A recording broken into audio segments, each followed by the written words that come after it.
مان تو جان چھٹی تجھے ہاتھ آ گیا.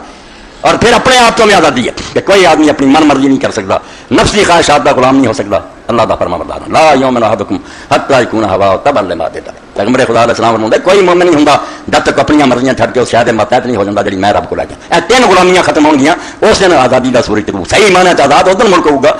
انگریزاں تو جان چھٹ گئی الحمدللہ. دوبارہ جڑے آندے وہ سکھ ہندو آ جان, اے انہاں دی اولاد ہے.